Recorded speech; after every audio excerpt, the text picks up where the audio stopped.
In today's video, I will be talking about the three main types of investment accounts, which one is best suited for you, the similarities and differences between the three.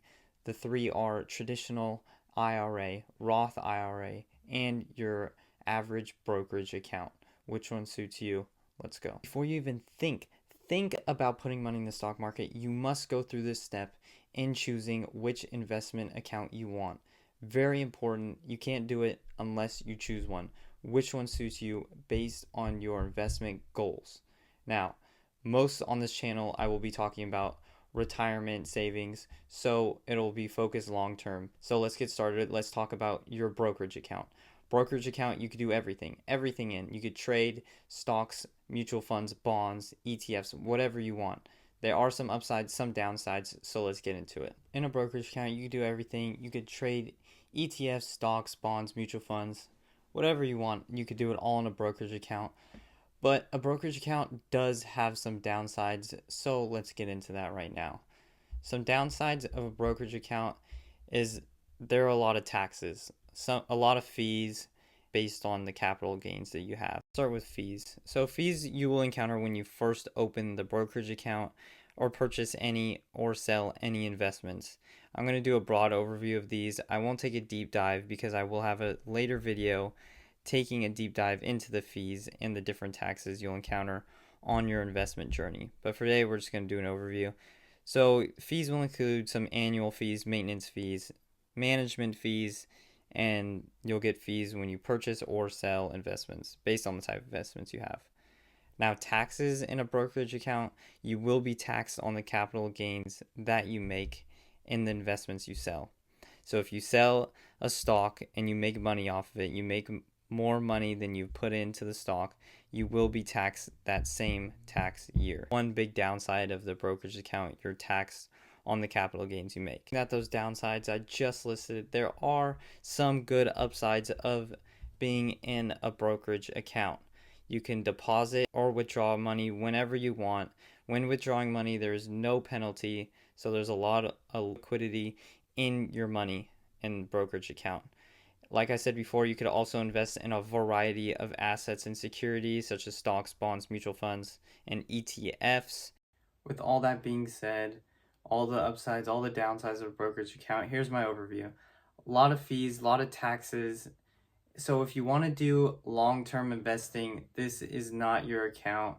You can do long-term investing in this account, but I do not recommend it. There are too many fees, too many taxes, especially when you want to take out the money for the long term, you will be taxed. That's why these different accounts are better for long term. For short term, this is your account. This is what you have to do for short-term trading. Now, personally, I will be honest, I do not know a lot about short-term trading because that's not what I do. So I will not be talking about that. That's not what this channel is about. I'm about long-term. So if you want to do short-term, this is your account. Long-term, these next two accounts. All right, with that being said, let's move on to the last two accounts. I'm going to group these together, traditional and Roth IRA. Let's go. Traditional versus Roth IRA. Going to go over some similarities, some differences, what they are, and what they do. So starting with traditional, you put money that has not been taxed into the account. They call that pre-tax money. So money grows tax preferred in the account, which means you'll have to pay income taxes once you start withdrawing money from your account. Now, with Roth IRA, it's the exact opposite. You're putting in money that is already taxed, so the money growing in your account is tax-free. So when you want to withdraw money, the money will not be taxed. Now, how to choose, this is a big factor. If you're in a high tax bracket right now, and your income growth will decline in the future, you believe, then it is best to choose traditional Roth IRA. So you are taxed in the future when you are in a lower income tax bracket.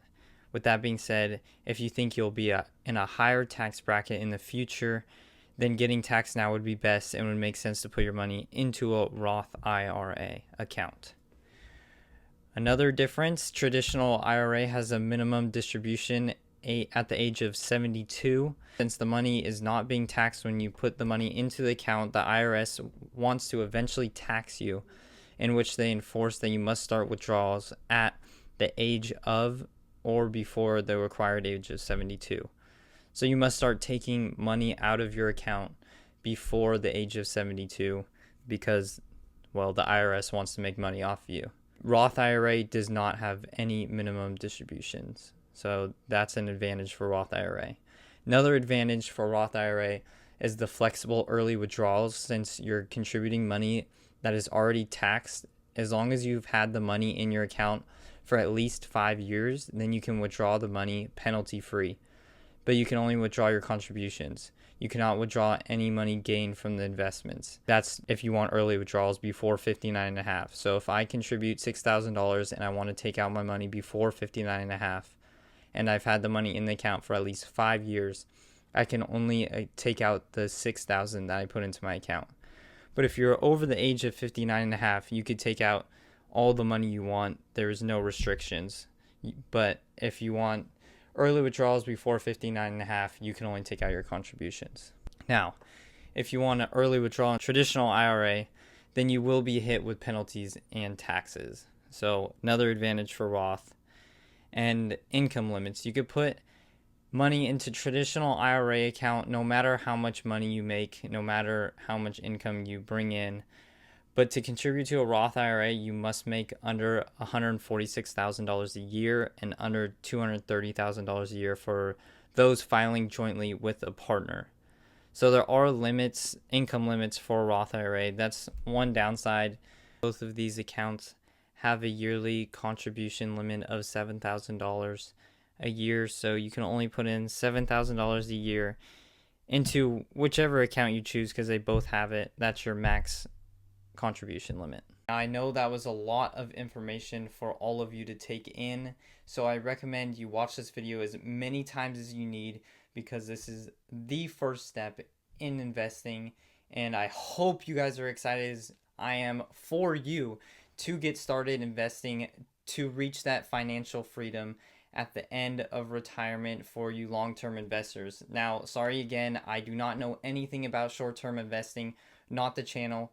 So if you want to short-term invest, you got to find somewhere else because this is all long-term. I want to set you guys up for a financially free future so you don't have to worry about any money when you retire. To wrap things up, I hope all of you learned something today and now you know which account to choose based on your financial goals, based on your investment goals, and I hope this was very helpful. Stay tuned for my next videos. I will be talking about the differences between stocks, bonds, mutual funds.